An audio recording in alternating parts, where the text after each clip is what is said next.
Hi, thank you for joining us today. This is Alex Montrose with Moncord Real Estate Professional Services, and today we're going to talk about culture and what that means to your team, to an organization, and so forth. We're going to touch on three topics that tie back to culture. The first is defining culture, the second is going to be hiring for culture, and the third is going to be maintaining culture. So let's talk about defining culture. How many out there today can clearly articulate what your culture means or what it is to your company, to your team members, and to your clients?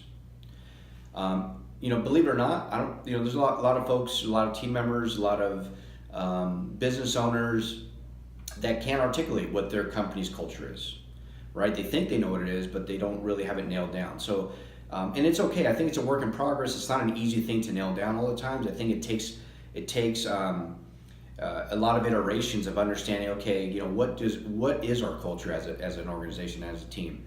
So, defining that's going to be really critical to build, I would say, the foundation for success for your organization, and to be able to hire the right people and then maintain that throughout the course of the company's existence, right? So what you're going to want to do is make sure that you understand what culture means. At Moncord, for example, for us early on, what mattered to us was family, was contribution, generosity, and authenticity. Those are really big things that Lisa and I were really all in on, and making sure that we had team members that were going to be bought into that, and understanding that not bought into that, but also naturally fit into that culture mold. So you're going to want to make sure that you identify what those aspects are around culture, how you're also not only I would say sharing it from an articulation perspective with words, but that you're also demonstrating that with actions, right, as well. The second component of culture is hiring for culture. At Moncord, we've gone through a few years now of hiring. It hasn't been easy to hire the right people. And we've learned lessons every single time we've hired somebody or brought somebody on board. And what we've come to learn is that we used to hire for a position, but now we've realized that we would rather supersede that with culture. We want to make sure that the people coming on board are a good fit around what matters to us and what matters to the company. And because ultimately, if we hire the right people that can be teachable, moldable, that can be bought into our vision, mission, and ultimately our culture as a company, we know that they're going to service our clients that much better, right? So, we've hired very talented people before, a lot of experience, very smart, talented, you name it. And ultimately, there may have been a disconnect and a fit because they weren't aligned with our culture, right? And what we envisioned and how we were articulating our culture to be, there was a disconnect somewhere, and ultimately it wasn't a good fit for our company. Not to mean that they can't be a good fit anywhere else, but for Moncord and what we stand for and what we believe in, we felt at those times this person isn't a good fit. So we've gotten better. Some best practices that we've been implementing is we go through actually like a 30-day trial with our new hires or new team members coming on board, and that gives us a feel. We throw a lot of things at them,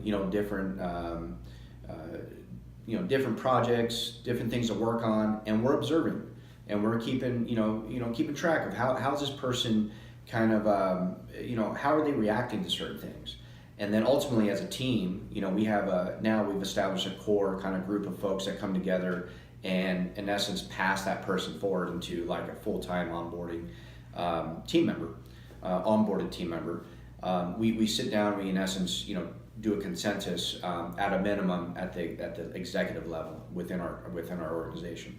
That's been super helpful. There's always room for improvement. We're always looking for areas like, we need to change this, or we need to change this about our process around bringing new people on.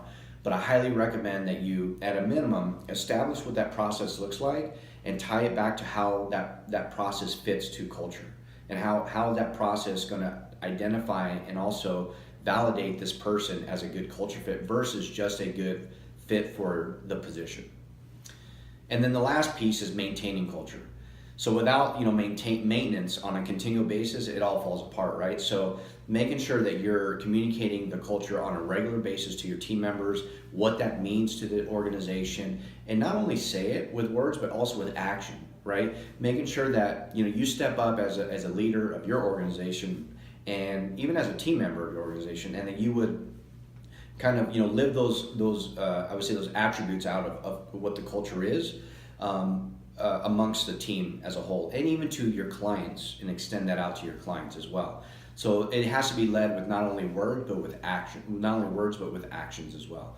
So you want to make sure to keep an eye on, as a team, are we still in line within our culture? Are we still living to the values and the attributes that we've kind of established as what we feel is to be a successful culture for our organization? And if yes, great.